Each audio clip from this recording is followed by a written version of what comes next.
Welcome back to part 2 of our LEGO Masters Q&A.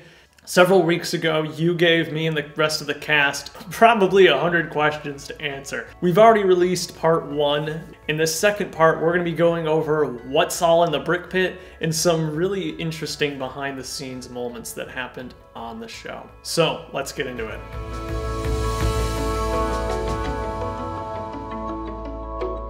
Which one of you is Caleb and which one is Jacob?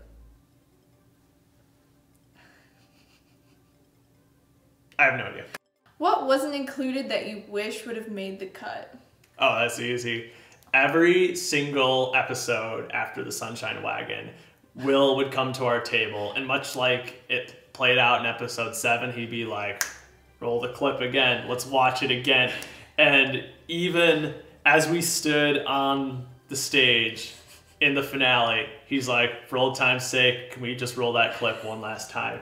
And it was hilarious. Would have been nice if they had explained to us that when we used the golden brick, me and Zach had missed out on the requirement of the width of the base by 2 studs. At least that would put more context, because it seems like a lot of people give us like comments about why did you guys use the golden brick? And I said, well, technically we didn't meet the requirements, but like the way it was put onto the show right there, it's like, okay, why did we use it? We had talked about adopting Will, and it went like way down a rabbit hole. It ended up being pretty hilarious, and we're really surprised it ended up not making the cut. Moto and I did such an exquisite job on that and controlling the explosion so much that one of the Lego pieces came and knocked off the elf's sword, but not over the elf. I'm being facetious, of course. We were totally lucked out. That was a highlight. When Will came up to us, and one of our first check-ins for episode 1, and we're talking about the various things. Part of it that didn't make it into the final edit was when he actually picked up one of our butterfly wings, and they were pretty good size, each one. And he was like, these are pretty heavy, and I'm like, cringe, cringe, cringe, hoping nothing happened to it. And as he's laid it back down carefully, nothing did, but he says, you probably shouldn't let the host pick up your builds, which was a good tip after the fact. Something that I was surprised it didn't make the cut was a twist that we had in the fashion show episode. We all had to make at least one accessory to go with our hat. So if you notice, everybody had at least one accessory, but it was kind of funny that they didn't include that moment where they had like a, hold up, we've got a twist moment. So we had created a necklace and had time to create a ring and a bracelet to go with it. There were some really fun accessories in that episode. So yeah, I was surprised that that wasn't included. During episode 3, during the Make and Shake challenge, when our building had made it to Richter scale 11 and had shattered all over the floor, Brickmaster Jamie reaches down and picks up a piece of the core strengthening elements that I had built into the middle of the building. And he holds up my building's core and says, I've never seen this build technique before. That statement right there was probably the highlight of my LEGO Masters experience on set. The castmates, once we started to know each other, like in the green room, they would make remarks here and there about, oh, your sartorial choices, your choice of dress. My choice of dress was cool. And I'm a humble guy, and people that say that they're humble sometimes are not, but I swear I am. I would just always say, like, I'm chilling, like, I'm just super regular. And so that became like, a catchphrase among us. So whenever they, compliment me, I try to say, I'm no better than anybody else. I'm just super regular. And so at the end of the speech that I gave when we got eliminated, I turned around and told my castmates to stay super regular, and everybody laughed. So I wish that would have made the cut, but it didn't, but it's all good. Hopefully there's like a LEGO Masters uncut behind the scenes thing. This one I am actually quite interested in too. Is there a lot of the judges' critique that doesn't make it into the final edit? I would say they edited all of the critiques to be pretty accurate just to the overall notes they were giving. I mean, they can be much more detailed. But, for when I was on screen, or at least our team was going through, I think they highlighted exactly what Amy and Jamie's concerns were, as well as their positives. Okay, I actually love this question. Good, because I because have no clue. oh, I do. My You'll memory- as soon as I tell you, I you'll have be no like, memory of oh this yeah, I place." remember. In episode 5, the hanging brick. It was a really fun build, full of a lot of color, lots of random details. That was when, hands down, got my favorite comment of the entire time we were there. Jamie said that we were playful with the brick. And I remember watching season 1 and they would say that, and I was like, that is like the best compliment. Like, if they ever said that to me, I could die happy. So Yeah, the an good news is I could die happy. unprompted compliment to the turtle build, which was which I think really made your day. It did. It did, but it didn't make it on the show, and it was really bumming I about know. that because then it feels like it didn't happen. But that's okay. It's on somebody's hard drive somewhere. Somewhere it's on an SD card or something. I don't know. Fox, if you have it, send it to her.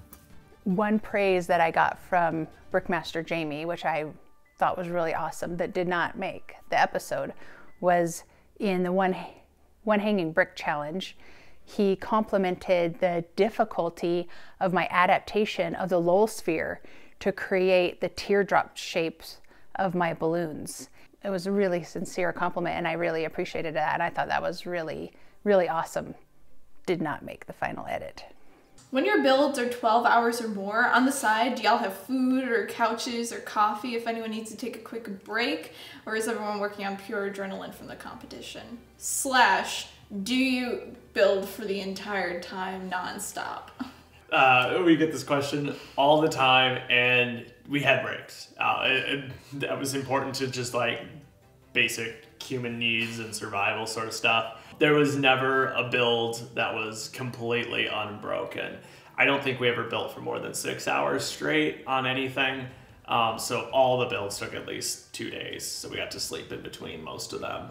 Do the interruptions from Will and the Brickmasters get frustrating when you're in crunch time, or are they as fun as the show makes them seem? I remember vividly one point, Will came to us with 15 minutes left to go.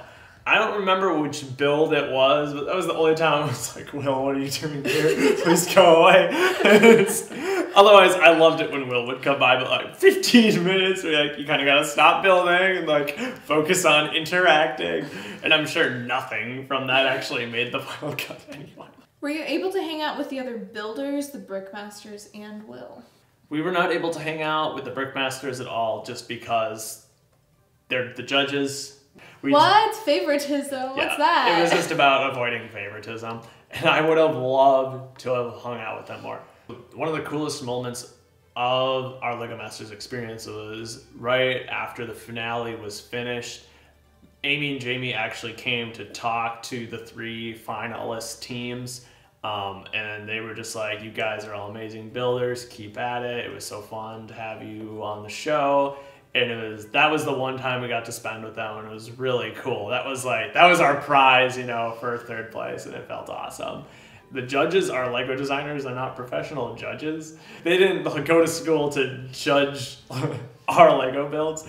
And so they like a chance to be more real and human with us too. So there were some good moments like that, but for the most part, very limited interaction. But boy, did we interact with the cast a lot. So, and we still are. They were the only people we were able to see throughout our experience, just because we were all heavily quarantined to avoid anyone getting sick on us and having to get cut from the show. So when we were on set, we got to if we weren't filming, if we're waiting to get started, we had a little area of couches. And so we would get to hang out and visit. We didn't get to do as much hanging out offset as I think we all would have liked. I mean, there wouldn't have been a whole lot of time too, but we definitely all hung out during in between takes, and if we had a lunch break or a dinner break, and it was really great to meet everybody, hang out. Those were some of my favorite times. Each of us in our wardrobe section had a couch and a seat, this nice little cushy seats, and so we were constantly visiting each other, constantly, always walking around, hanging around with each other, eating with each other. We were always interacting and talking and having fun. So yeah, we definitely hung out. As far as being back at the hotel, we did get permission one day though to have a big luncheon together in one of the conference rooms in the hotel. And so we had sushi and all kinds of food brought in, delivered, and we all just hung out and ate together. And we pushed all these tables together, and it was just this big, huge banquet. Did you at least get to pick the outfits from a selection, or did they tell you exactly what to wear? I don't think someone liked the costuming choices for you.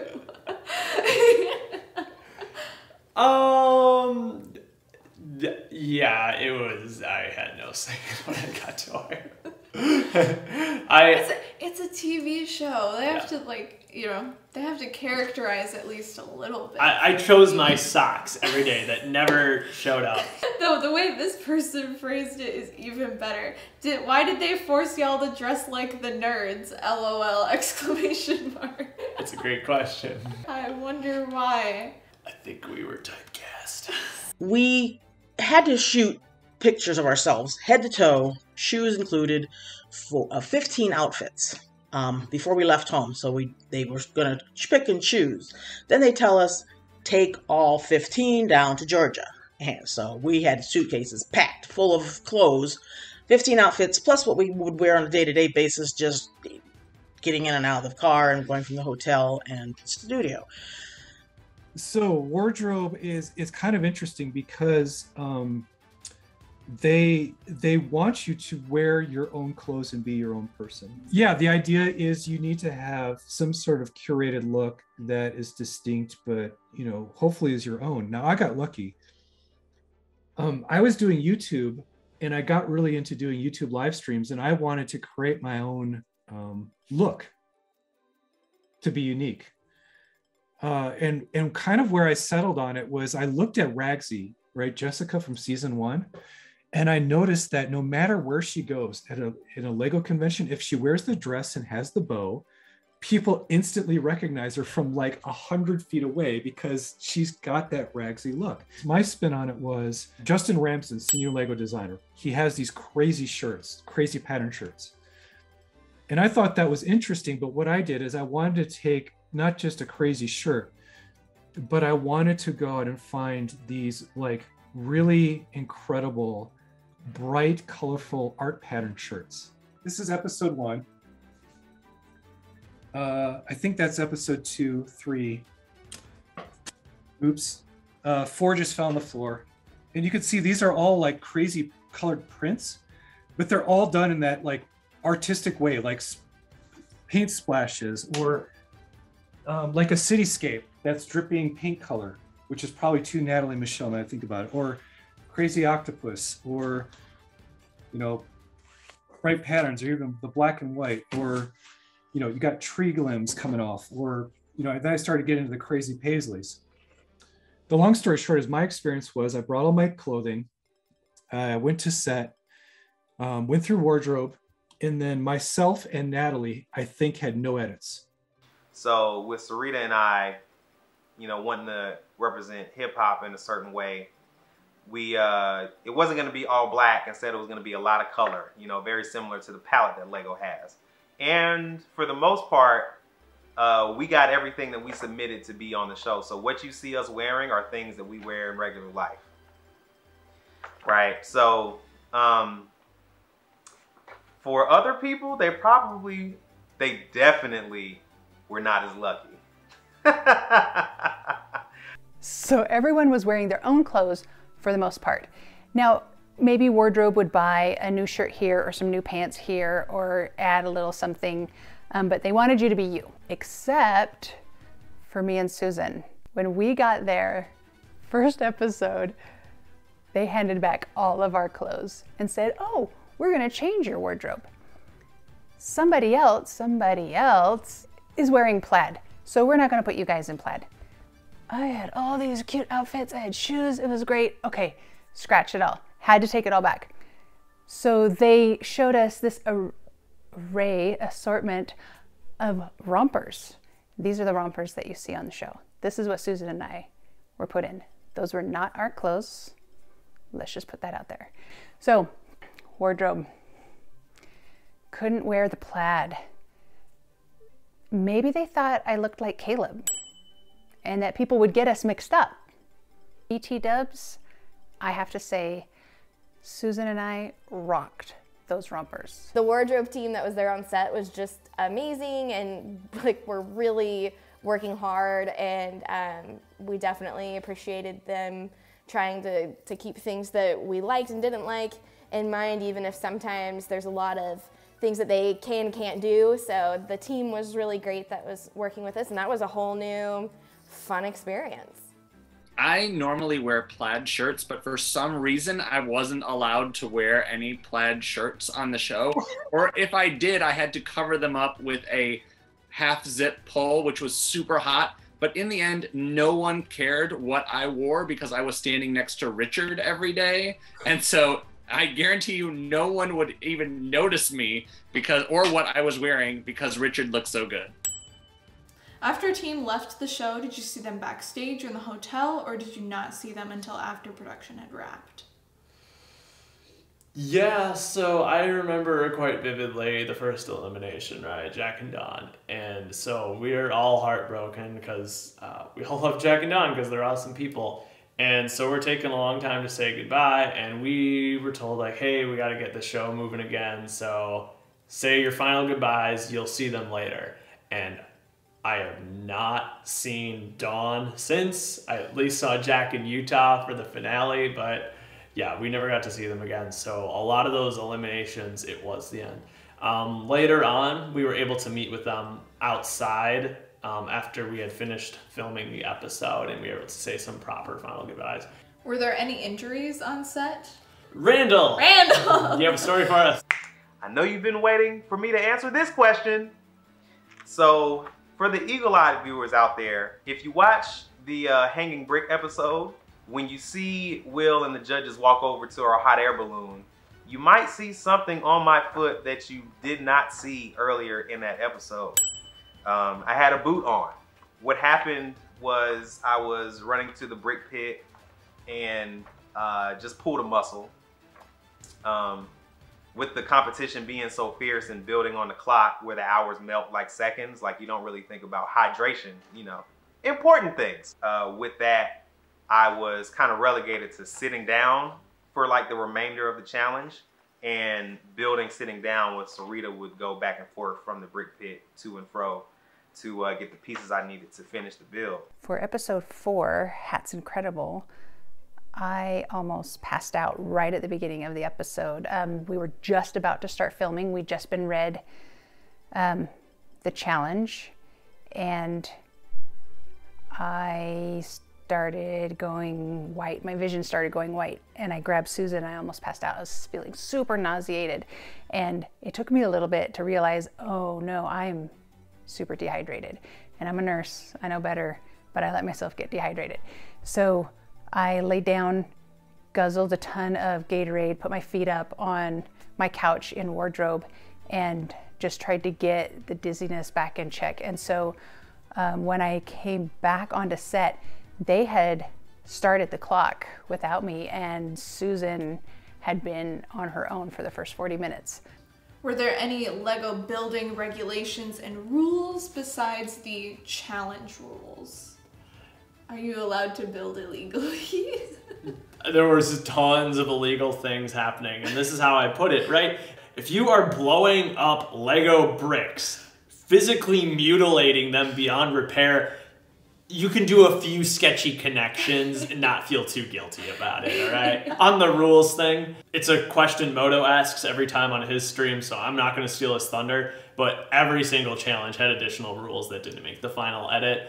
And so definitely check out Moto's post-show live streams with the contestants, and they'll give you the scoop on what extra rules there were to follow each episode. Were you paid to promote the Lego Dots bracelet on your wrist? Dawn, take it away. The Dots bracelets came about because of our great niece Kelsey, and I made a Kelsey bracelet. And it goes this way, got it on upside down. So I made a Kelsey bracelet, and for myself and for Jack. And so, you know, that meant a whole lot to us. Special that they highlighted. We had a whole segment on that. And then in between episodes 2 and 3, as we got eliminated, Jen was able to sneak up and see us before we left. And she asked if it was okay if she wore my Kelsey bracelet for the next episode. And I was leery because it was very special to me. But if they wanted to carry on Kelsey's memory and the spirit of Kelsey throughout, the next episode or more. And so I reluctantly gave it to her. I did get it back, so I do have it back, and it is put away safekeeping because that is the one that was worn by so many different ones.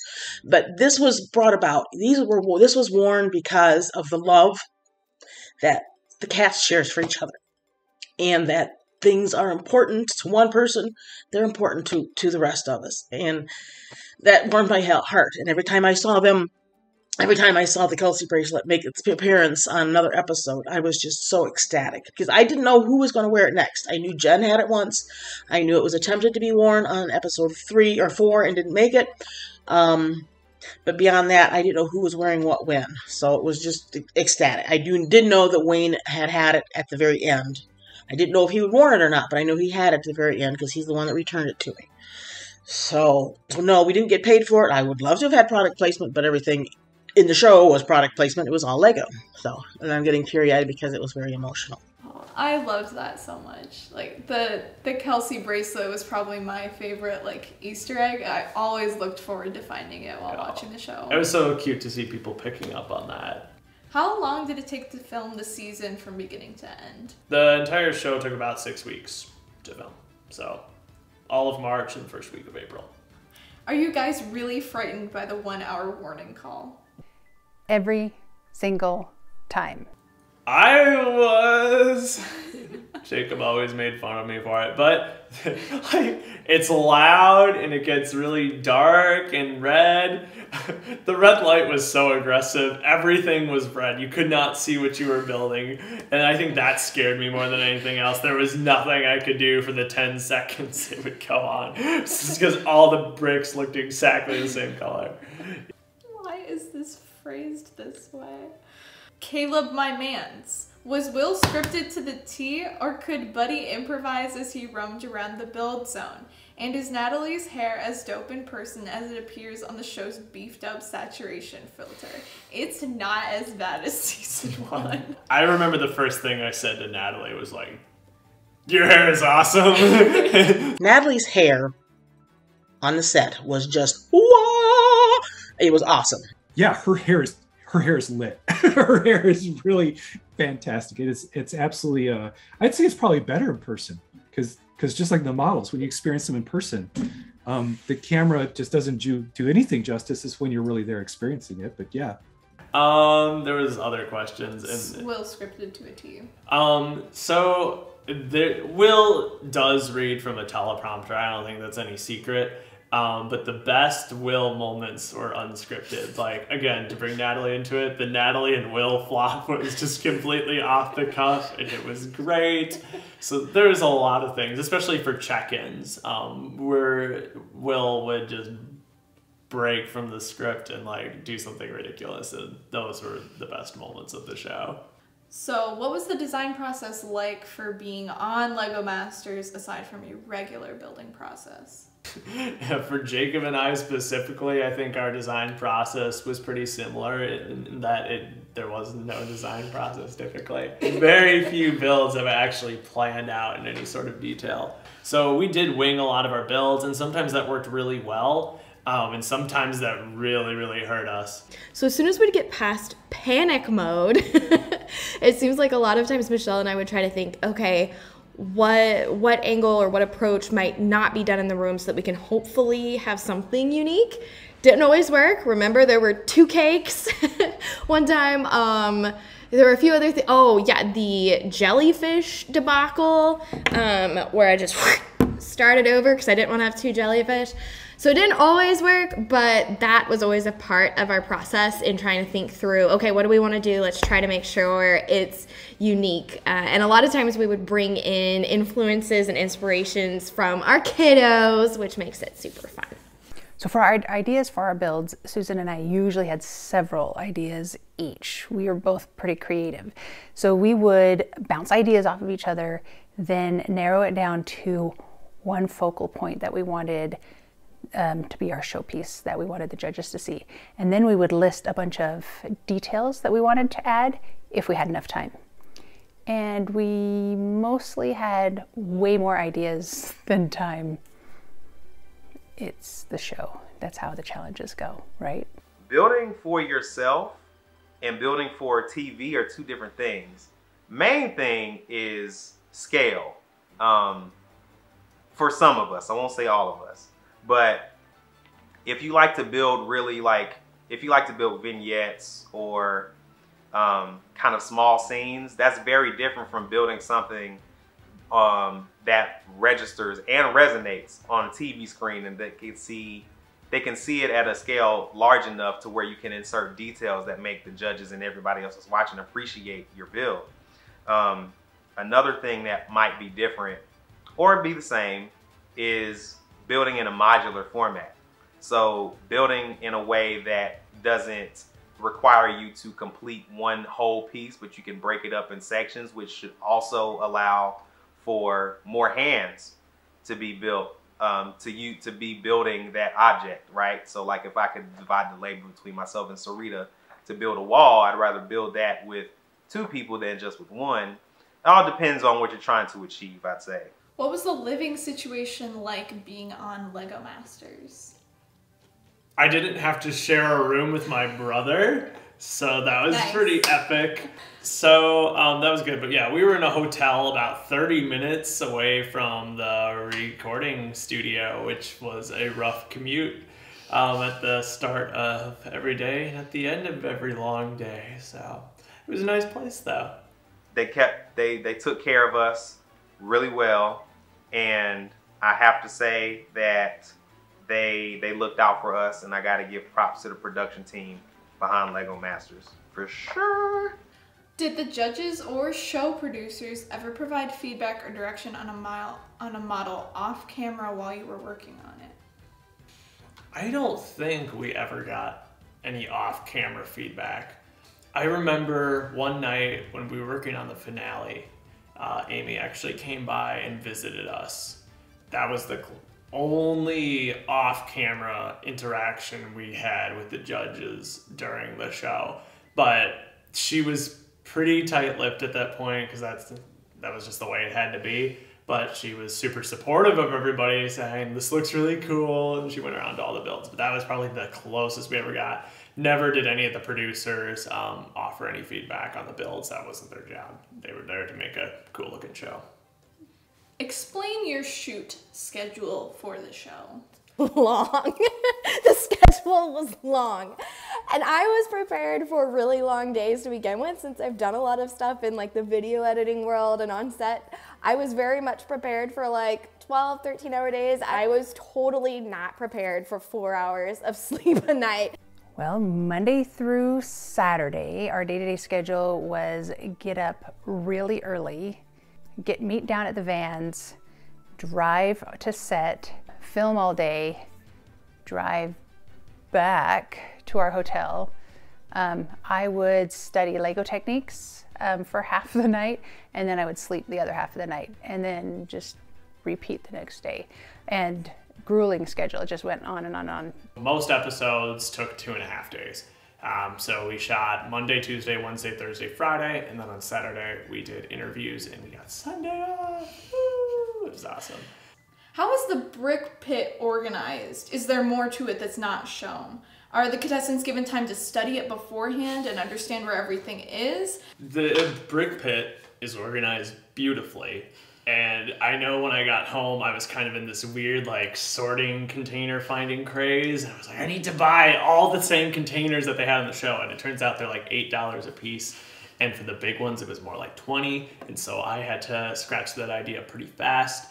But everything you see is what we got.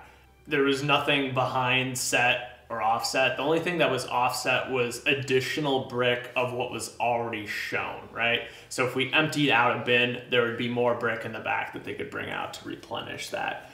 There was only one bin that probably never got shown, and there was one underneath the stairs. That's where they put the giant flex tube that we saw brought out in episode 9 for the Land and Sea Challenge. There was some burps, as well as, I believe, the roller coaster pieces, just some larger pieces that really wouldn't have looked too great in some of the other bins. So while there's a lot of variety, there's not a lot of each piece.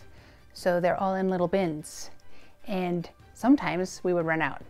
Now the crew was awesome, amazing at refilling for us constantly. But the brick pit could not be restocked while the brick pit was on camera. So while they were filming the Brickmasters and Will, no restocking happened. And so we would run up and open a bin and it would be empty. And we'd run back and go build and run up hoping it would be full and it would still be empty. You have to be able to adapt, to change, to make your parts out of other parts or to just go in a different direction. And so that had to happen a lot. So 5 million bricks is a lot, not as much as you think. So they had 5 million bricks this year instead of 3, which sounds like so many bricks.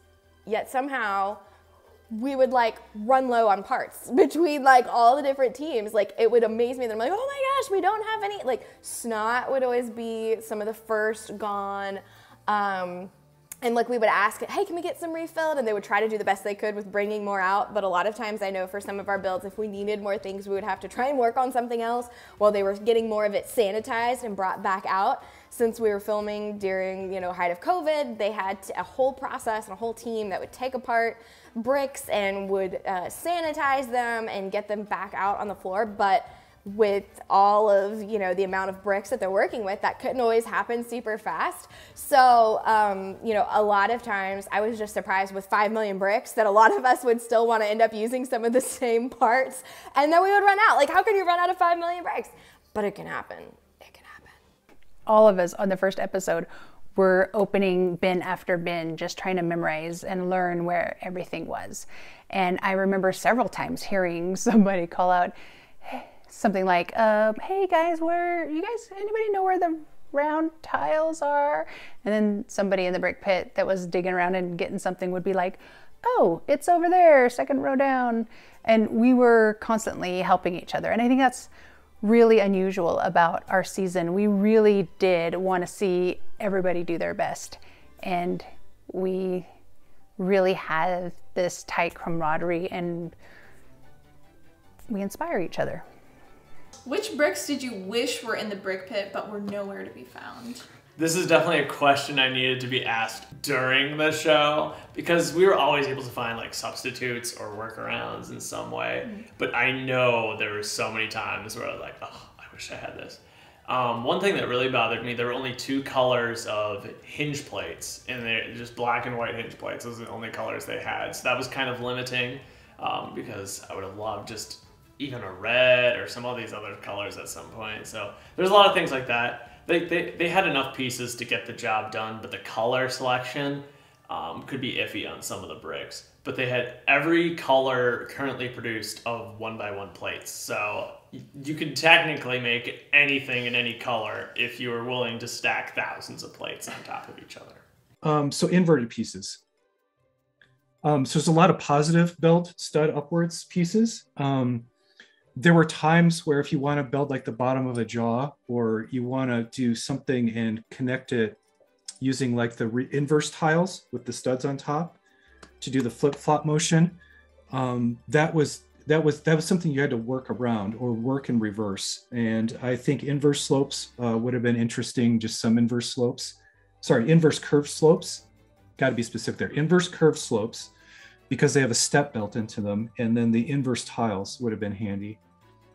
I think I sent a list, I wrote it down at some point and had to think through I think through it diligently because all the basics are pretty much covered. I mean, anything you could think of wanting, and some pieces were surprisingly well stocked. Like, you have to pull an arm you have to pull a tooth out in order to get flex tube, but they had bundles of it. Same with motors. I mean, God, that drawer of motors was insane. This is the essence of being a creative builder, right? We improvise. We change things around. I would have loved some inverted slopes, but what you just end up doing is using snot technique and using regular slopes in an inverted position. So improvise. Definitely more curved slopes, some inverted curved slopes. One of the things that I got used to over the course of being on the show was having a limited palette of parts and learning to build with that instead of what I usually do in builds, which is try to look for some specific pieces to achieve some design choices that I make. And I learned a lot from that. Not having to be so particular in your choice, you can achieve a lot of things different ways. Who takes the builds apart after the teams are done, or are they preserved for some reason and new bricks are brought in the next day? The builds are not kept for more than a day or two for additional shots. They are all parted out and recycled into the brick pit again. So it was sad. Jacob and I actually watched our castle smashed in by somebody, and then the production assistants spend pretty much all day taking these things apart, sorting them out, cleaning the bricks, and getting them back where they belong. So yeah, it was a constant cycle of bricks. So the only builds that survived were the finale builds, which are on display in Legoland, Florida. So exciting. And then there is the potential for some other builds to maybe be around yet. All the builds that were animated were shipped off-site, and so I don't know what happened to them. I assume most of them bit the dust, but it's impossible to say. Some builds are not even recycled. For instance, the explosion hero shot builds were actually all thrown in the garbage because some of the bricks were mutilated, and that was heartbreaking because we watched them one by one tip them into a dumpster, and then the garbage truck came and took them away. So that was heartbreaking. I feel like if you all banded together and like stopped blocked the the garbage way, truck. it's just like, no. We gotta get something in the back real quick. Are there any retired parts or Bionicle? Oh yeah. Is there anything like that was available? It's all stuff currently in production. I mean, maybe there's a few that would have been just not used in like the past handful of years.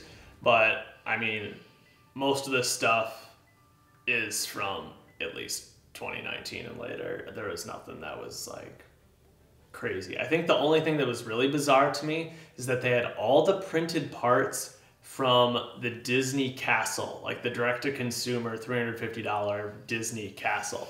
And you can see them a few times because Tim and Zach used the 1x6x5 wall panel pretty prominently on their Make and Shake tower. So that's there, but they also had these printed Unikitty tails from I want to say it must be a clock in that set, but they had the printed Disney book cover with the castle on it. It was cool, but they were so niche, and it was weird. So yeah, that was the closest to being like obscure, I guess, but there was absolutely like no Bionicle. I mean, they had ball joints and stuff, but it was always the studded ones, right? The 2x2s with the ball joint on the end. And obviously ball joints were used so much throughout the season. Congratulations, Maria and Philip, on your stellar use of them. I think it would have been really fun to have seen some goats, to have been able to put a goat or two in our builds. That would have been really fun. That wraps up part 2 of the Q&A. We've got one more part coming, which deals with the bigger questions. How did we all get on LEGO Masters? What are we doing with our lives now? Stay tuned for that video, hopefully coming very soon. It's been really fun to do this.